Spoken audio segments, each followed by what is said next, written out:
Market ನಲ್ಲಿ ಭಾರಿ ಏರಿಳಿತ ಇರುವಾಗ ಹೇಗೆ ಹೂಡಿಕೆ ಮಾಡಬೇಕು ಅನ್ನೋ ಗೊಂದಲನ ಕ್ವಿಕ್ ರೈಟ್ ನಲ್ಲಿ ಸೆಬಿ ರಿಜಿಸ್ಟರ್ಡ್ ತಜ್ಞರು ಐಡಿಯಾಸ್ ಕಾಲ್ಸ್ ಕೊಡ್ತಾರೆ. ಲಾಂಗ್ ಟರ್ಮ್ ಡೈವರ್ಸಿಫೈಡ್ ಗ್ರೋತ್ ಗೆ ಇನ್ವೆಸ್ಟ್ ಪ್ಯಾಕ್ಸ್ ಇವೆ ಹಾಗೂ ಹೈ ಪೊಟೆನ್ಶಿಯಲ್ ಟ್ರೇಡಿಂಗ್ ಗೆ ಟ್ರೇಡಿಂಗ್ ಪ್ಯಾಕ್ಸ್ ಇವೆ. ಆಸಕ್ತರು ಡಿಸ್ಕ್ರಿಪ್ಷನ್ ಮತ್ತು ಪಿನ್ ಕಾಮೆಂಟ್ ನಲ್ಲಿರೋ ಲಿಂಕ್ ಮೂಲಕ ಕ್ವಿಕ್ ರೈಟ್ ಆಪ್ ಡೌನ್ಲೋಡ್ ಮಾಡಿ.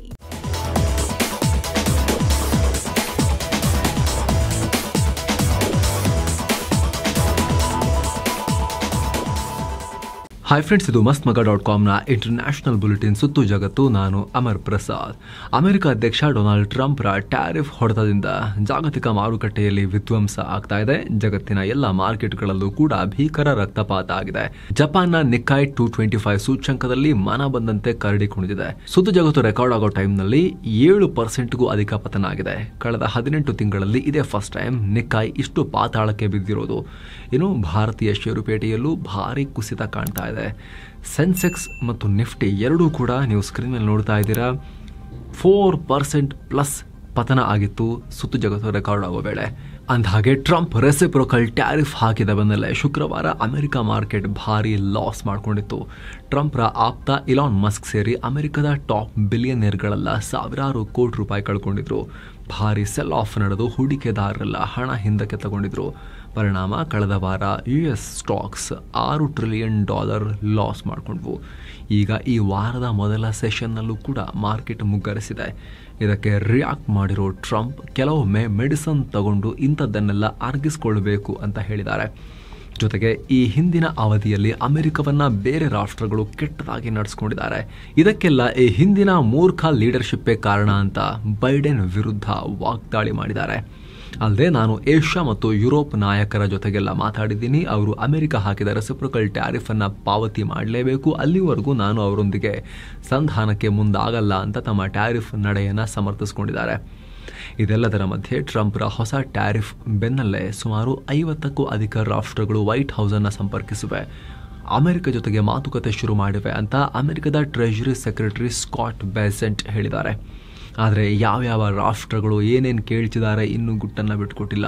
ಅತ್ತ ಪುಟಾಣಿ ದ್ವೀಪ ತೈವಾನ್ ಅಧ್ಯಕ್ಷ ಲೈ ಚಿಂಗ್ ಟೆ ಅಮೆರಿಕ ಮುಂದೆ ಸುಂಕರಹಿತ ಅಂದರೆ ಝೀರೋ ಟ್ಯಾರಿಫ್ ಪ್ರಸ್ತಾವನೆಯನ್ನ ಇಟ್ಟಿದ್ದಾರೆ.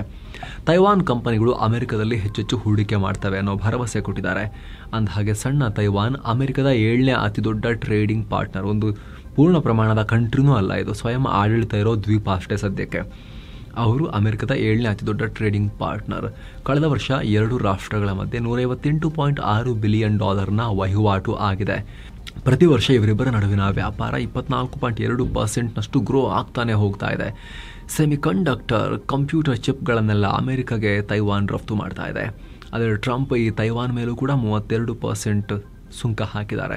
ಇದು ತೈವಾನ್ ರಫ್ತಿಗೆ ಹೊಡೆತ ಕೊಡೋ ಚಾನ್ಸಸ್ ಇದೆ. ಹೀಗಾಗಿ ತೈವಾನ್ ಸುಂಕರಹಿತ ವ್ಯವಹಾರ ಮಾಡೋಕೆ ಅಮೆರಿಕವನ್ನ ಕೇಳಿಕೊಂಡಿದೆ.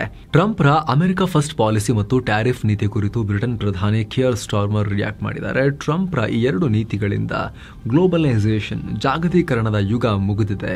ಈ ನಿರ್ಧಾರದಿಂದ ಪ್ರತಿ ದೇಶ ಸ್ಥಳೀಯ ಉತ್ಪಾದನೆಗೆ ಮಹತ್ವ ಕೊಡೋಕೆ ಶುರು ಮಾಡ್ತಾರೆ. 1991ರಲ್ಲಿ ಸೋವಿಯತ್ ಯೂನಿಯನ್ ಪತನದ ನಂತರ ಈ ಗ್ಲೋಬಲೈಸೇಷನ್ ಆರಂಭ ಆಯಿತು. ಆದರೆ ಈಗ ಅದು ಎಂಡ್ ಆಗ್ತಾ ಇದೆ. ಇದರಿಂದ ಲಕ್ಷಾಂತರ ಜನರಿಗೆ ನಿರಾಸೆಯಾಗಿದೆ ಅಂತ ಸ್ಟಾರ್ಮರ್ ಹೇಳಿದ್ದಾರೆ.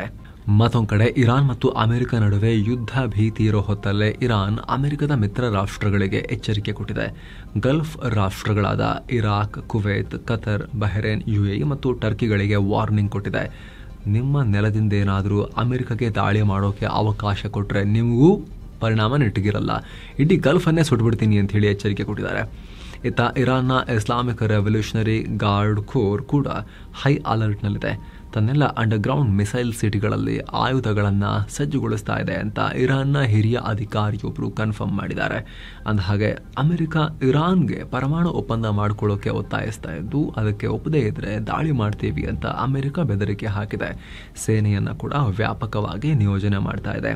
ಅದರ ಬೆನ್ನಲ್ಲೇ ಇರಾನ್ ಅಮೆರಿಕದ ಮಿತ್ರರು ದಾಳಿ ಮಾಡೋಕೆ ಅವಕಾಶ ಮಾಡಿದ್ರೆ, ಏರ್ ಸ್ಪೇಸ್ ಬಳಸೋಕೆ ಅನುಮತಿ ಕೊಟ್ರೆ ನಿಮ್ಮನ್ನು ಸುಡ್ತೀವಿ ಅಂತ ಇರಾನು ಧಮಕಿ ಹಾಕಿದೆ.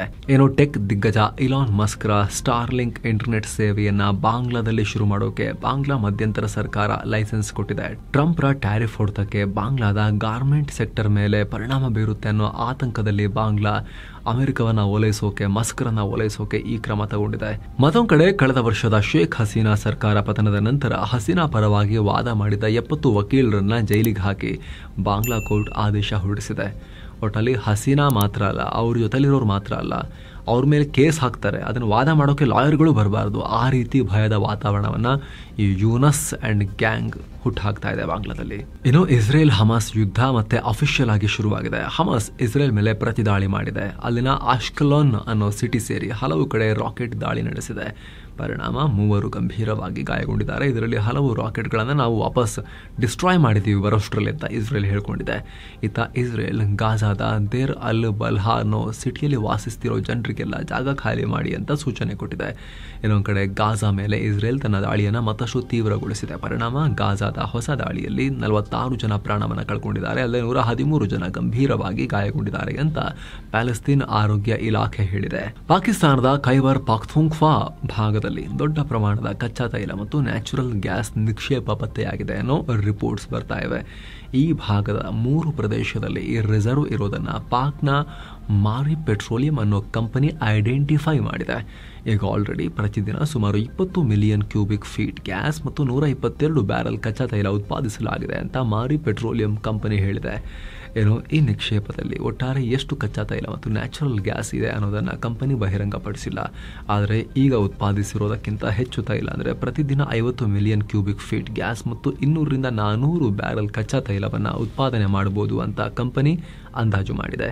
ಈ ನಿಕ್ಷೇಪವನ್ನು ಸರಿಯಾಗಿ ಬಳಸಿಕೊಂಡ್ರೆ ಪಾಕ್ನ ಎನರ್ಜಿ ಕ್ಷೇತ್ರಕ್ಕೆ ಹೆಚ್ಚಿನ ಬೂಸ್ಟ್ ಸಿಗಬಹುದು ಅಂತ ಅವರು ಹೇಳ್ಕೊಂಡಿದ್ದಾರೆ.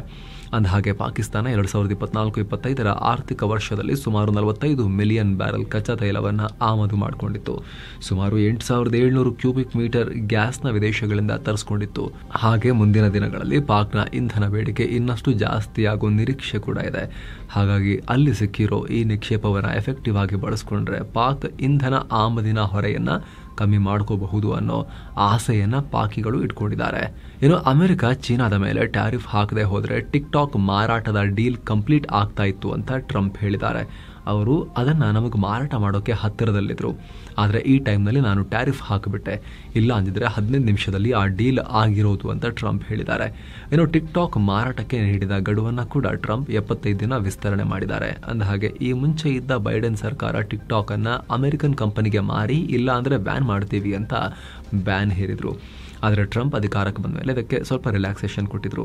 ಆದರೂ ಕೂಡ ಟ್ರಂಪ್ ಇದನ್ನು ನಮಗೆ ಮಾರಿ ಅಂತಲೇ ಹೇಳ್ತಾ ಇದ್ರು, ಅದಕ್ಕೆ ಟೈಮ್ ಕೊಟ್ಟಿದ್ರು. ಈಗ ಆ ಟೈಮನ್ನು ಇನ್ನಷ್ಟು ವಿಸ್ತರಿಸಲಾಗಿದೆ. ಏನೋ ಸೌದಿ ಅರೇಬಿಯಾ, ಭಾರತ, ಪಾಕ್ ಸೇರಿ 14 ರಾಷ್ಟ್ರಗಳಿಗೆ ಪ್ರಯಾಣ ನಿರ್ಬಂಧವನ್ನು ಹೇರಿದೆ. ಈ ರಾಷ್ಟ್ರಗಳ ಜನರಿಗೆ ಕೆಲ ಟೈಪ್ ವೀಸಾ ಕೊಡೋದನ್ನು ಅಮಾನತು ಮಾಡಿದೆ. ಈ ನಿರ್ಬಂಧ ಏಪ್ರಿಲ್ 13 ನಂತರ ಜಾರಿಗೆ ಬರುತ್ತೆ. ಟೆಂಪ್ರರಿ ಇದು. ಹಜ್ ಯಾತ್ರೆ ಟೈಮ್ನಲ್ಲಿ ಜನಸಂದಣಿ ಕಂಟ್ರೋಲ್ ಮಾಡೋ ಉದ್ದೇಶದಿಂದ ಸೌದಿ ಸರ್ಕಾರ ಈ ನಿರ್ಧಾರ ಮಾಡಿದೆ. ಈ ನಿರ್ಬಂಧದ ಪ್ರಕಾರ ಉಮ್ರಾ visa, business visa, family visit ವೀಸಾಗಳು ಸಿಗೋದಿಲ್ಲ ಅಂತ ಹೇಳಲಾಗ್ತಿದೆ. ಇನ್ನು ಪಾಕ್ನಂತಹ ರಾಷ್ಟ್ರಗಳಿಂದ ಹಜ್ ಯಾತ್ರೆಗೆ ಬಂದ ಕೆಲವರು ಸೌದಿಯಲ್ಲಿ ಅಕ್ರಮವಾಗಿ ಉಳಿದು ಭಿಕ್ಷೆ ಬೇಡ್ತಾ ಇದ್ದಾರೆ, ಭಿಕ್ಷೆ ಬಿಸ್ನೆಸ್ ಮಾಡ್ತಿದ್ದಾರೆ ಅನ್ನೋ ಆತಂಕ ಕೂಡ ಸೌದಿ ಸರ್ಕಾರಕ್ಕಿದೆ. ಹೀಗಾಗಿ ಸೌದಿ ಪಾಕನ್ನು ಕೂಡ ಲಿಸ್ಟ್ಗೆ ಸೇರಿಸಿಕೊಂಡಿದೆ. ಏನೋ ಕೆರೆಬಿಯನ್ ರಾಷ್ಟ್ರ ಬಹಾಮಾಸ್ಗೆ ಹೋಗೋದನ್ನು ಅವಾಯ್ಡ್ ಮಾಡುವಂತೆ ಅಮೆರಿಕ ಟ್ರಾವೆಲ್ ಅಡ್ವೈಸರಿ ಜಾರಿ ಮಾಡಿದೆ. ಈ ರಾಷ್ಟ್ರದಲ್ಲಿ ದರೋಡೆ, ಲೈಂಗಿಕ ದೌರ್ಜನ್ಯ ಸಿಕ್ಕಾಪಟ್ಟೆ ಆಗ್ತಾ ಇದೆ ಅಂತ ಈ ಕ್ರಮ ತಗೊಂಡಿದ್ದೀವಿ ಅಂತ ಅಮೆರಿಕ ಹೇಳಿದೆ. ಏನು ಮಧ್ಯ ಆಫ್ರಿಕನ್ ರಾಷ್ಟ್ರ ಡೆಮೊಕ್ರೆಟಿಕ್ ರಿಪಬ್ಲಿಕ್ ಆಫ್ ಕಾಂಗೋದಲ್ಲಿ ಭೀಕರ ಮಳೆ ಸುರಿದು ಪ್ರವಾಹ ಪರಿಸ್ಥಿತಿ ಉಂಟಾಗಿದೆ. ಪರಿಣಾಮ ಇದುವರೆಗೂ ಕನಿಷ್ಠ 30 ಜನ ಪ್ರಾಣವನ್ನು ಕಳ್ಕೊಂಡಿದ್ದಾರೆ, ಹಲವರು ಗಂಭೀರವಾಗಿ ಗಾಯಗೊಂಡಿದ್ದಾರೆ. ಸೊ ಫ್ರೆಂಡ್ಸ್, ಇದಾಗಿತ್ತು ಇವತ್ತಿನ ಜಗತ್ತಿನ ಸುತ್ತಾಟ. ಮಾರ್ಕೆಟ್ನಲ್ಲಿ ಆಗ್ತಿರೋ ದೊಡ್ಡ ಕೋಲಾಹಲಕ್ಕೆ ಸಂಬಂಧಪಟ್ಟಂತ ರಿಪೋರ್ಟ್ ಸ್ನೇಹಿತರೆ ಇಲ್ಲಿದೆ. ರಿಸೆಷನ್ ಭೀತಿ ಜಗತ್ತಿಗೆ ಕಾಡ್ತಿದೆಯಲ್ಲ, ಮುಂದೇನಾಗ್ಬೋದು, ಜಾಬ್ಸ್ ಕಥೆ ಏನಾಗ್ಬೋದು, ಅದಕ್ಕೆ ಸಂಬಂಧಪಟ್ಟಂತ ರಿಪೋರ್ಟ್ಸ್ ಇಲ್ಲಿದೆ. ನೀವು ನೋಡಿಲ್ಲ ಅಂದರೆ ಚೆಕ್ ಮಾಡ್ಬೋದು. ಮತ್ತೆ ಭೇಟಿ ಆಗ್ತಿರೋಣ. ನಮಸ್ತೆ.